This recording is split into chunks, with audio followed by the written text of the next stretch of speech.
नमस्कार, देवभूमि समाचार में बहुत स्वागत है आप सभी का। मैं हूं आपके साथ प्रियंका मिश्रा। बुलेटिन की करेंगे शुरुआत ब्रेकिंग न्यूज के साथ। बागेश्वर विधानसभा उपचुनाव में मतगणना जारी। उपचुनाव के चौथे राउंड का काउंटिंग खत्म। उपचुनाव के चौथे राउंड की काउंटिंग खत्म। बीजेपी ने चौथे राउंड में बनाई बढ़त। बीजेपी प्रत्याशी पार्वती दास ने बनाई बढ़त। तो बागेश्वर उपचुनाव में बीजेपी प्रत्याशी पार्वती दास ने बनाई है बढ़त। बीजेपी की पार्वती दास को अब तक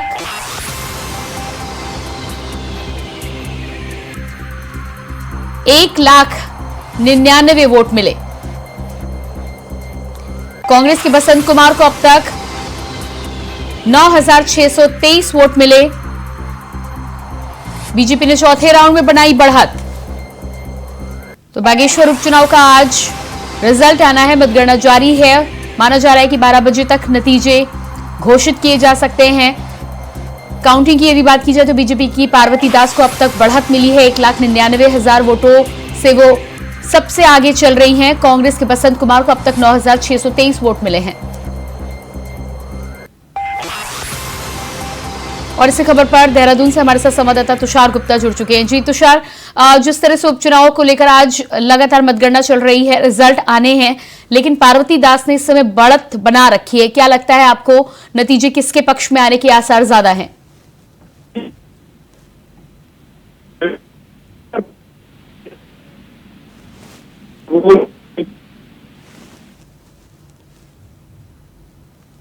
शायद संपर्क हमारा नहीं हो पा रहा है। एक बार फिर से बाद में संपर्क करने की हम कोशिश करेंगे। फिलहाल आपको जानकारी बता दें कि बागेश्वर उपचुनाव को लेकर आज मतगणना यानी कि काउंटिंग चल रही है। लगातार काउंटिंग का दौर चल रहा है। 12 बजे तक नतीजे सामने आने की उम्मीद जताई जा रही है। बागेश्वर विधानसभा उपचुनाव की बात की जाए तो कांग्रेस और बीजेपी के बीच कांटे की टक्कर थी, जिसमें पार्वती दास ने अभी तक बढ़त बनाई है। 1,99,000 वोटों से माफ कीजिएगा आगे चल रही है।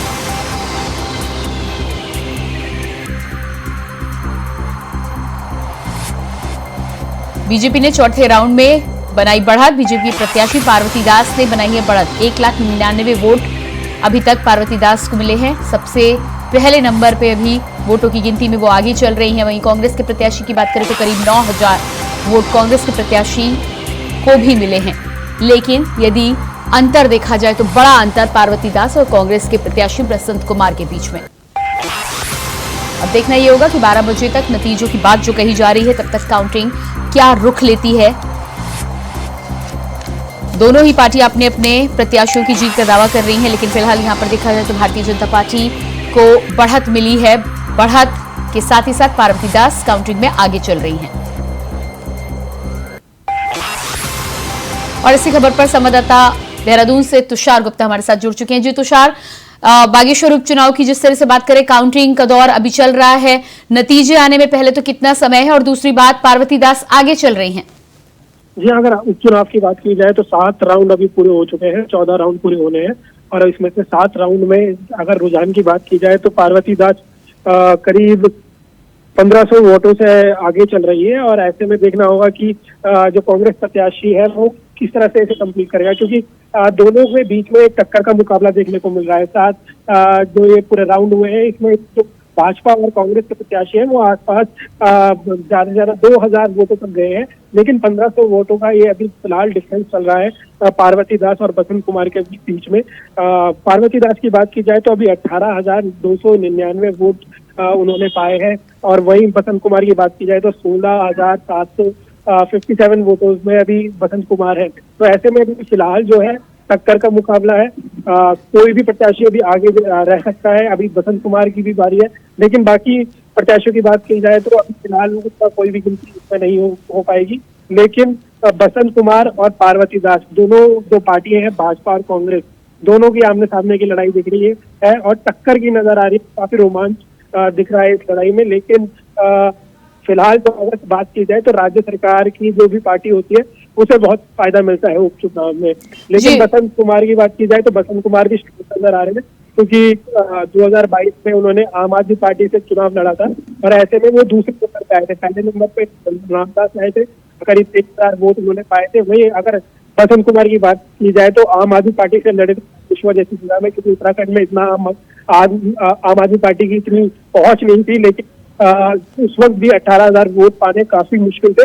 तो ऐसे में ये एक कांग्रेस का आकलन था कि जो कांग्रेस के बुनियादी वोट है और साथ साथ जो बसंत कुमार के वोट है वो बागेश्वर में बुलाएंगे। और ऐसे में ऐसा लग रहा है कि कांग्रेस और भाजपा की जिस तरह से टक्कर हो रही है तो कुछ भी आ सकता है, कोई भी जीत सकता है। फिलहाल ये नहीं कह सकते कि तो पार्वती दास है मजबूती से आगे तो है, लेकिन अभी कुछ भी फेरबदल हो सकती है। जी तुषार, जिस तरह से आपने यहाँ पर जानकारी दी है कि पार्वती दास और बसंत कुमार के बीच अब अंतर ज्यादा नहीं है, अंतर कुछ हद तक कम जरूर हुआ है, लेकिन इस सीट पर 5 प्रत्याशी मैदान में थे। बाकी प्रत्याशियों की बात करें तो क्या लगता है, कुछ वोट उनके पक्ष में गए हैं या फिर यहाँ पर नतीजा कुल मिलाकर दोनों ही कैंडिडेट के बीच में ही है?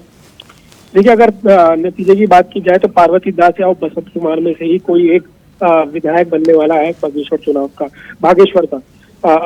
अर्जुन देव की बात की जाए जो यूकेडी से है, उन्होंने अभी 450 वोट ही पाए हैं। और भगवती प्रसाद की बात की जो समाजवादी पार्टी से वहां लड़े थे तो उनके 300 के आसपास वोट है।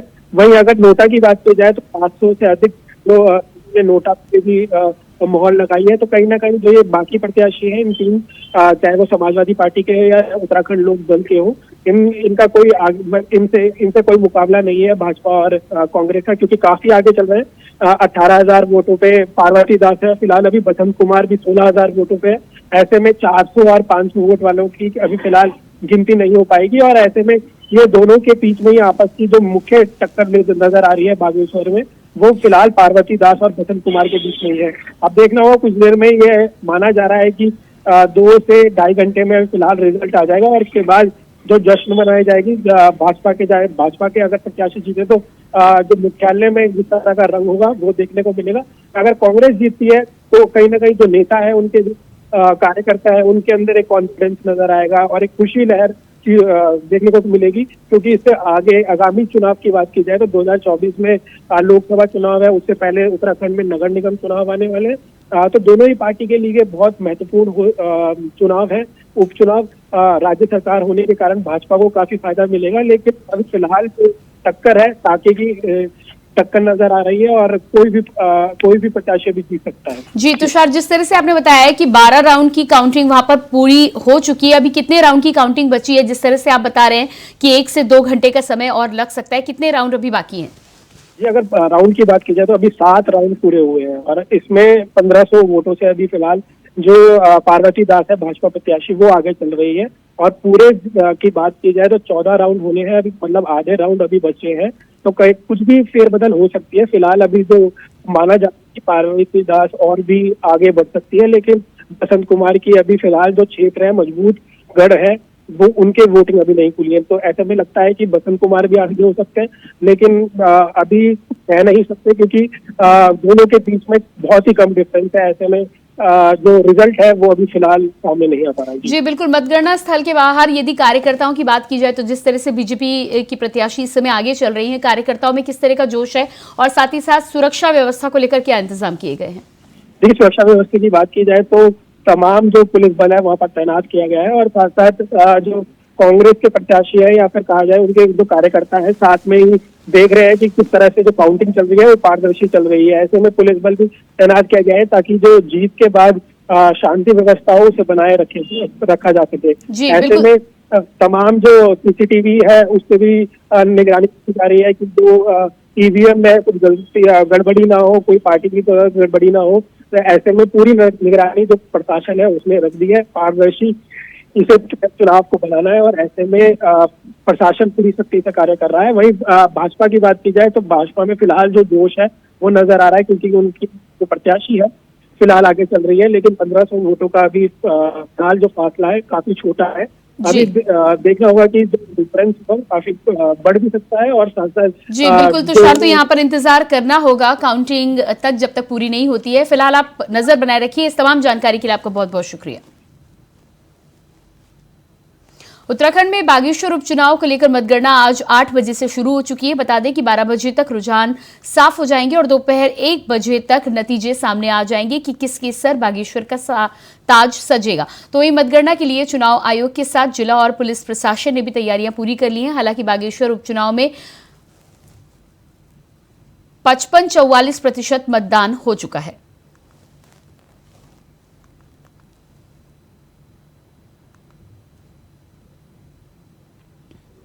उत्तराखंड के बागेश्वर उपचुनाव के परिणाम में बदलाव आ सकता है। बता दें कि कांग्रेस के बसंत कुमार 754 वोटों से आगे चल रहे हैं, तो वहीं भारतीय जनता पार्टी की पार्वती दास दूसरे नंबर पर चल रही हैं। हालांकि 12 बजे तक मतगणना पूरी हो जाएगी, फिर इसके बाद नतीजे सामने आएंगे।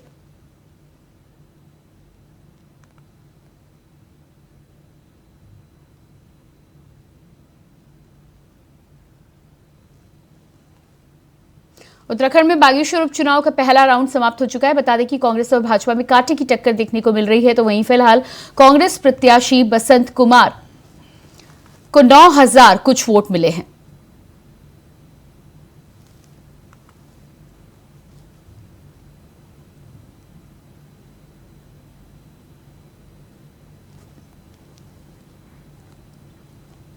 बुलेटिन में फिलहाल रुक रहे एक छोटे से ब्रेक के लिए, जल्द हाजिर होते हैं।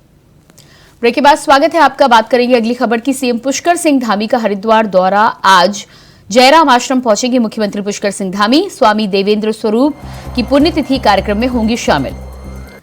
स्वामी देवेंद्र स्वरूप की पुण्यतिथि में होंगे शामिल। जयराम आश्रम पहुंचेंगे मुख्यमंत्री पुष्कर सिंह धामी। स्वामी देवेंद्र स्वरूप की पुण्यतिथि कार्यक्रम में होंगे शामिल। सीएम पुष्कर सिंह धामी का हरिद्वार दौरा। आज हरिद्वार पहुंचेंगे मुख्यमंत्री पुष्कर सिंह धामी। जयराम आश्रम पहुंचेंगे मुख्यमंत्री।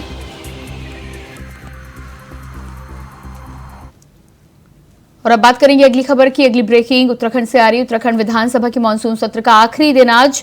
सदन में आज अनुपूरक बजट समेत 13 विधेयक होंगे पारित। उत्तराखंड विधानसभा के मानसून सत्र का आखिरी दिन आज।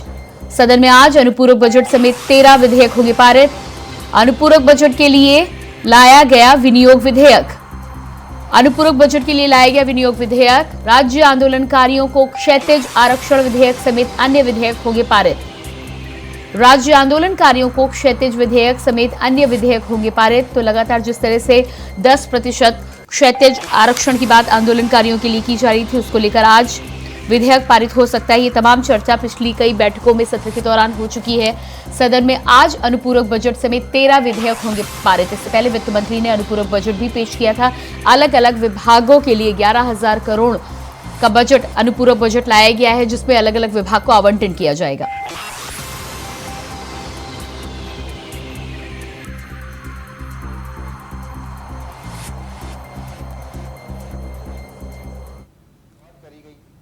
और इसके बाद आइए आपको सीधे लिए चलते हैं उत्तराखंड विधानसभा, जहां इस समय सत्र की कार्रवाई चल रही है। क्षेत्र है, इनको भी चिंता है। मैंने इनसे भी मेरी वार्ता हुई थी फोन पे। इनको बताया था कि आज के दिन उसमें 64 जानवर हैं, जिसमें से 11-12 जानवर वो हैं जिनको खटीमा तहसील में चोट लगी थी, उनको हमने उसमें ट्रांसफर किया है।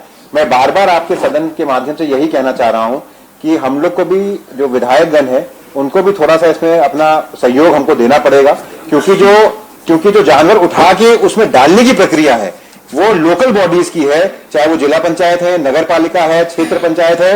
ये वो बॉडीज उठा के हमने हर डीएम को ये बता दिया गया है कि अलॉट कर दी गई है, हर नगर पालिका को लेटर चला गया है। तो अब इनको जानवरों को उठा के उसमें डालने की जिम्मेदारी उन बॉडीज की है, हमारी नहीं।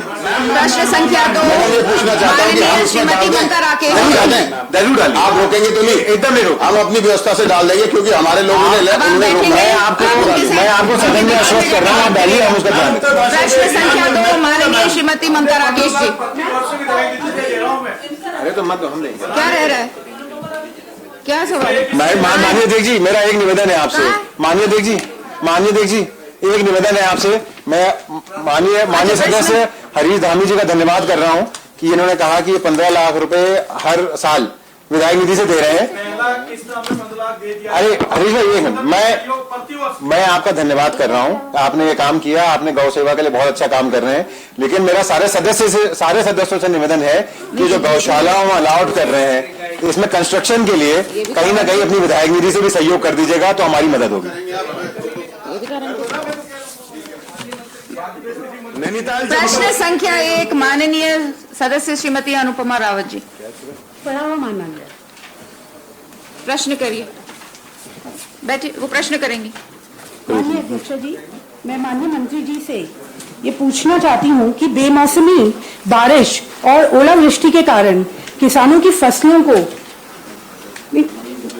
जो नुकसान पहुंचा है, उसमें किसान प्रति बीघा कितनी राशि जो है मुआवजे के रूप में दी जा रही है, उसका जो ब्लॉक वाइज जो है ब्यौरा सदन के सामने ब्लॉक वाइज जी, क्योंकि किसानों से जुड़ा हुआ है, हम तो इसमें ब्यौरा जो है ब्लॉक।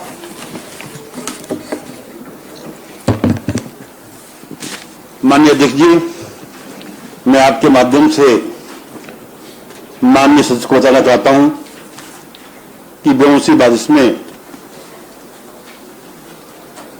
चंपावत, पिथौरागढ़, उधम सिंह नगर, पौड़ी गढ़वाल, चमोली, रुद्रप्रयाग, टिहरी गढ़वाल, उत्तरकाशी व देहरादून में कुल 834.737 हेक्टेयर क्षेत्रफल में ओलावृष्टि और बारिश से फसलों को नुकसान पहुंचा है और इसकी क्षतिपूर्ति हेतु एनडीआरएफ एसडीआरएफ के मानक के अनुसार 1,71,12,430 रुपये किसानों को मुआवजा दिया गया है।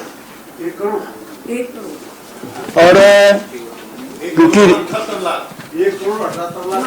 ये मैंने कहा मुआवजा नहीं बताया, मैंने कहा धनराशि 1,71,12,430 रुपये किसानों को मुआवजा वितरित किया है। और आप इनकी अगर संख्या पूरी बताते हैं तो इनकी संख्या है टोटल 7,136 पूरे प्रदेश के किसानों की। प्रभावित क्षेत्र है 834.737 हेक्टेयर। जहां तक माननीय सदस्य ने ब्लॉक वाइज इसकी जानकारी मांगी है तो इसकी लिखित सूचना मैं आपको दे दूंगा, क्योंकि जिलेवार आकर दे दूंगा नहीं, हमें चाहिए क्योंकि किसानों से जुड़ा हुआ मुद्दा है, इसकी पूरी तैयारी करके आना चाहिए। ब्लॉक वाइज इस किसानों से है और हमारा क्षेत्र खास तौर पे हरिद्वार जनपद में बहुत नुकसान हुआ है। ब्लॉक वाइज चाहिए, दे देंगे। जिस बेमौसमी बारिश की ये जिक्र कर रहे हैं, हरिद्वार में उसमें कोई नुकसान नहीं हुआ। जिस बेमौसमी अध्यक्ष जी मार्च के महीने में ओलावृष्टि हुई थी माननीय अध्यक्ष जी, वहाँ पूरी सरसों की हुई थी। मौसमी बारिश में हरिद्वार में कोई नुकसान नहीं हुआ है। जो माननीय मंत्री जी कह रहे हैं कि कोई नुकसान नहीं हुआ, बेमौसमी मार्च के महीने में जो बरसात हुई फरवरी मार्च, वो बेमौसमी तो कहीं चलाई जाएगी। और माननीय अखबार में इसके बारे में आया कि ओलावृष्टि हुई, ओले पड़े, इतने बड़े बड़े पूरी फसलें नुकसान हुई है, और माननीय मंत्री जी पूरे सदन के सामने कह रहे हैं कि कोई बरसात नहीं हुई, कोई नुकसान नहीं हुआ। हरिद्वार में कोई नुकसान ही नहीं हुआ।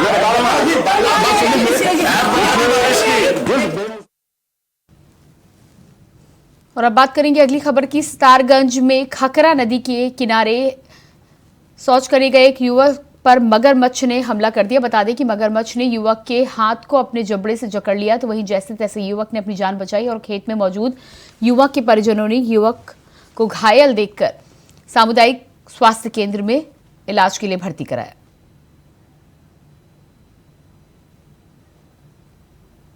एक्चुअली में हमारे पास जो भी बच्चा आया है वो 18 साल का बच्चा है, जिसको मगरमच्छ ने काटा है और उसको ज़्यादा नहीं 2-3 छोटे छोटे घाव पड़े हैं, और जिसमें 4 टांके एक जगह 2 या 3 टांके आए हैं, और ऐसी कोई जान का कोई खतरा नहीं है, बस बच्चा नॉर्मल है।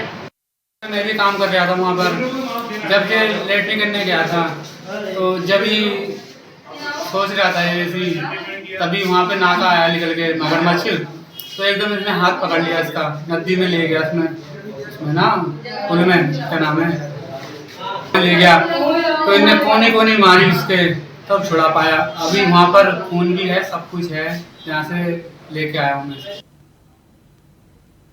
मॉनसून सत्र के दूसरे दिन विधानसभा के पटल पर संसदीय कार्य मंत्री प्रेमचंद अग्रवाल के द्वारा कैग की रिपोर्ट पेश की गई, जिसमें चौंकाने वाला खुलासा हुआ है। रिपोर्ट के मुताबिक साल 2005 से लेकर 2023 तक उत्तराखंड सरकार ने बिना विधानसभा की मंजूरी के 47,758 करोड़ का बजट खर्च कर दिया और उसके बाद उसे विधानसभा से रेगुलराइज भी नहीं कराया। जहां एक और कैग ने सवाल खड़े किए, तो वहीं दूसरी ओर अब इस पर सियासत भी शुरू हो चुकी है।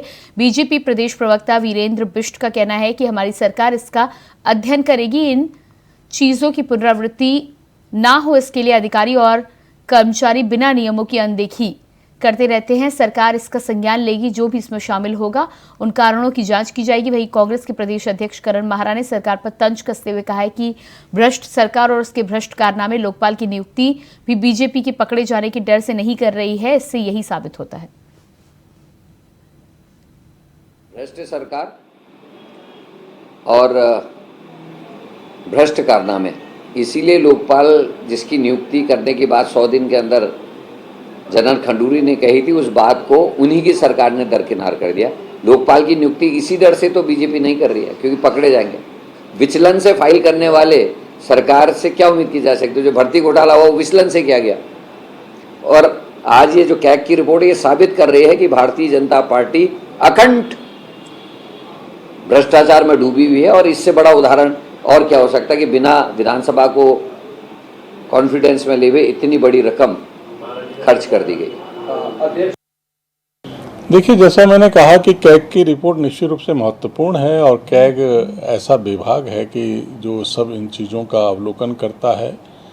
सरकार पारदर्शिता से काम करे, सरकार के जो विभाग हैं उनका जो बजट है, अनुमेय बजट है, उसका आहरण वो करें, समय पर करें और समय पर उस बजट को विभिन्न जो योजनाएं हैं उस पर स्वीकृत करें और वो काम एक टाइम बाउंड प्रोग्राम हो। इन सब चीज़ों का अध्ययन कैग करती है और निश्चित रूप से हर सत्र में और हर साल कैग की रिपोर्टें भी आती हैं। ये भी बात सत्य है, जब से राज्य बना है तो कैग की रिपोर्ट को सरकार गंभीरता से लेती है और हमारी सरकार गंभीरता से लेगी।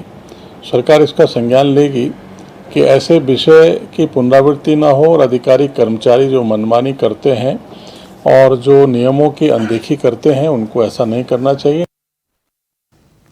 उत्तराखंड के देहरादून में देर रात पुलिस के द्वारा अनावश्यक रूप से हुड़दंग करते हुए लोगों के खिलाफ चेकिंग अभियान चलाया गया, जिसमें चेकिंग के दौरान एक duster car, Maruti S cross car और 15 बुलेट मोटरसाइकिल और मोटरसाइकिलों को चेक किया गया। बता दें कि कुछ वाहनों में नंबर प्लेट नहीं लगी हुई थी, जिनको मोटर वाहन अधिनियम के तहत सीज किया गया है। तो वहीं कुछ लड़कों पर अनावश्यक रूप से हल्ला गुल्ला और हुड़दंग किए जाने पर पुलिस ने अधिनियम के तहत चालान भी किया है।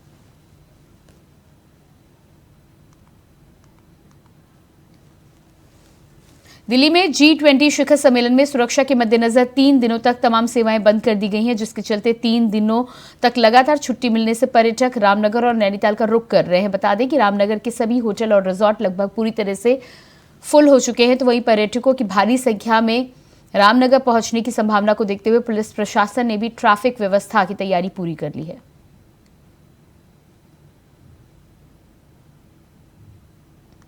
तो आप तस्वीर देख पा रहे हैं रामनगर में जिस तरह से दिल्ली में G20 के चलते स्कूल और कॉलेजेस को बंद किया गया है। ऐसे में लॉन्ग वीकेंड के तहत बहुत सारे लोग, भारी संख्या में पर्यटक पहाड़ी क्षेत्रों का रुख कर रहे हैं।